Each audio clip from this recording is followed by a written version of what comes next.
Hello and welcome to my channel. अहिले बजेको छ बेलुकाको 7 र म अब चाहिँ भ्लगको सुरुवात गर्दैछु। दिनभरि पानी परेको थियो, त्यसैले म भर्खरै काममा आएर भर्खरै सुरुवात गर्दैछु भ्लगको। मलाई चाहिँ एकजनाले सोध्नु भएको थियो कि सर्बिया कसरी पुग्नुभयो, कहाँबाट जानुभयो, कुन चाहिँ मेन पावरको थ्रुबाट, र सर्बियामा के कस्तो छ काम दाम, यहाँको हावापानी, यहाँको कल्चर, यहाँको धर्म, यहाँको संस्कृति, यहाँका मानिस।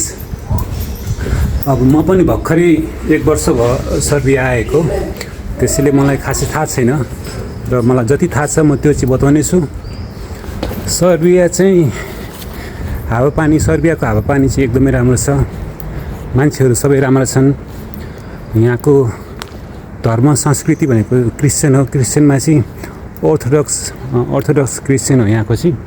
टुरिस्ट प्लेस सोध्नु भएको थियो, टुरिस्ट प्लेस पनि म चाहिँ अब बेलग्रेडमै बस्छु। बेलग्रेडको मात्रै मलाई थाहा छ, म बाहिर गएको छैन। बेलग्रेडमा चाहिँ तपाईँको अर्थोडक्स चर्च छ एउटा ठुलो, अनि काठमाडौँको दरबारी स्क्वायर, बसन्तपुर जस्तो एउटा स्क्वायर छ, रिपब्लिक स्क्वायर भन्ने। दुईवटा खोला मिसिएको छ जुन चाहिँ युरोपको हरेक देशबाट, सबै त होइन, जस्ट धेरै देशबाट बग्दै आएर यहाँ चाहिँ बेलग्रेडमा मिसिएको छ। त्यो पनि टुरिस्ट प्लेस हुन्छ तपाईँको लागि। नेपालीले काम के कस्तो पाउँछ भन्दाखेरि चाहिँ काम चाहिँ यहाँ चाहिँ सबै थरीको काम पाइन्छ, चाहे त्यो डेलिभरीमा होस्, चाहे त्यो होटल लाइनमा होस्, वेटर होस्, हाउसकिपर होस्, सबै। अनि चाहे त्यो वेयर हाउस होस्, हरेक फिल्डमा मैले नेपालीहरू काम गरेको देखेको छु। यहाँको मान्छेहरू चाहिँ अलिकति चिसो मनको हुन्छ, बाहिर मुखले ठिक्क, भित्र चाहिँ अरू नै चलिरहेको हुन्छ, देखावटी भनौँ न। नेपालमा चाहिँ अब भित्र जे जस्तो पीडा भए पनि बाहिर मुस्कान हुन्छ भने यहाँ चाहिँ जे जस्तो खुसी भए पनि बाहिर चाहिँ मुखमा चाहिँ एउटा पीडा, एउटा भनौँ मुस्कान हुँदैन, दुखी टाइपको फेस हुन्छ। किनकि यहाँको मान्छेहरूले अब अरूलाई खुसी देख्दाखेरि चाहिँ रिस गर्छ, डाहा गर्छ भन्ने सोचले पनि हुनसक्छ जस्तो लाग्छ मलाई। धेरैको मुखमा चाहिँ दुःख पीडा हुन्छ र त्यो एउटा ट्रिक पनि हुनसक्छ यहाँको मान्छेलाई कि उसले डाहा नगरोस्, उसले रिस नगरोस् भनेर चाहिँ मुखमा चाहिँ एउटा छुट्टै किसिमको पीडा लिएर हिँड्ने। नेपालमा चाहिँ त्यस्तो हुँदैन। नेपालमा चाहिँ मनमा जे जस्तो पीडा भए पनि, जिन्दगीमा जे जस्तो दुःख भए पनि मुखमा एउटा स्माइल हुन्छ र कसैले सोद्धाखेरि सबै राम्रै छ, सबै ठिकै छ भन्ने हुन्छ। तर यहाँ त्यस्तो हुँदैन।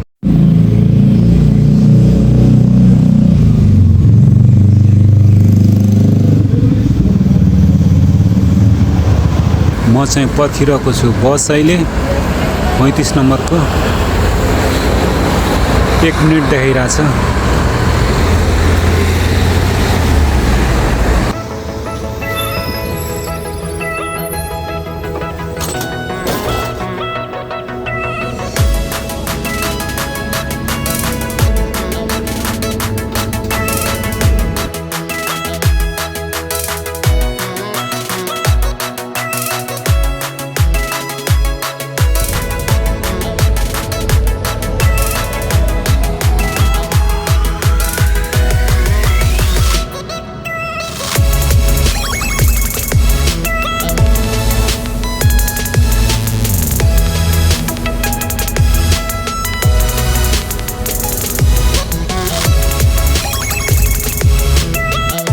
यो चाहिँ सर्बियाको पार्लिमेन्ट हाउस हो। ठाउँ यस्तो छ, रातिको 10 बजे मजाले चम्किरहेको छ। यो चाहिँ मेरो बाइक र मेरो ब्याग यहाँ चम्किरहेको छ र म चाहिँ यहाँ चम्किरहेको छु।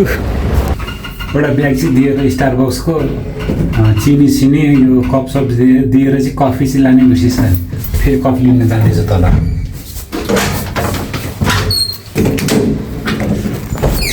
यो मेरो ब्याग हो।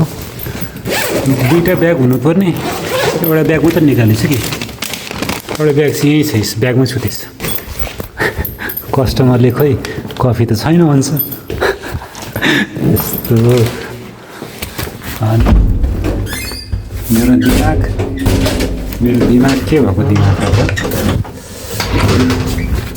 त थाक्यो नि होला, दिमाग काम गर्दा गर्दा थाक्यो नि होला नि त। ननस्टप चल्यो हुन्छ दिमाग, अनि थाके पनि होला।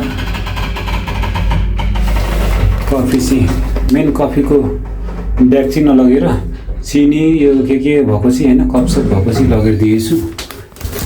यस्तो छ।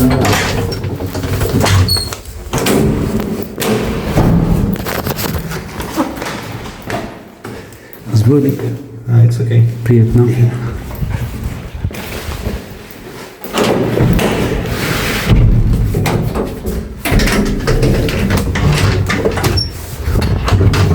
इजबिनी भनेको चाहिँ सरी भनेको हो होइन सब्स्कीमा, यहाँ चाहिँ सब्स्की भाषा बोलिन्छ।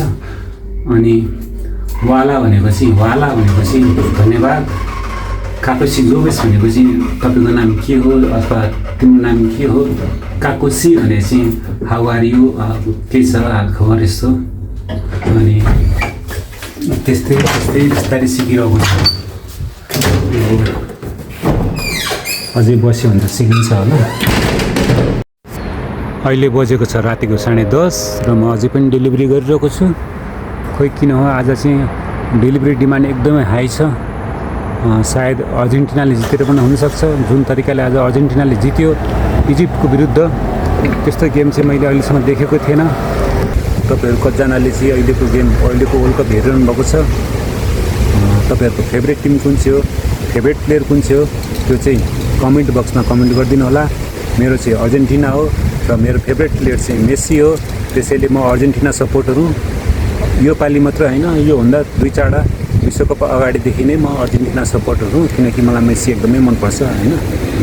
तपाईँहरूको के हो कस्तो हो त्यो चाहिँ कमेन्ट बक्समा कमेन्ट गरिदिनु होला र अगाडि के कस्तो हुन्छ म तपाईँहरूलाई बताउने नै छु। भिडियो मन परेमा, किनकि मेरो भर्खरै सुरुवात छ यो ब्लगिङको युट्युब च्यानलमा। त्यसैले चाहिँ म त धेरै गल्ती, मेरो कमी कमजोरीहरू धेरै देखिन सक्छ। के कस्तो छ, के कस्तो सुधार्नुपर्छ त्यो तपाईँहरूले कमेन्ट बक्समा कमेन्ट गरिदिनु होला र मन परेमा लाइक, सेयर, सब्सक्राइब पनि गरिदिनु होला।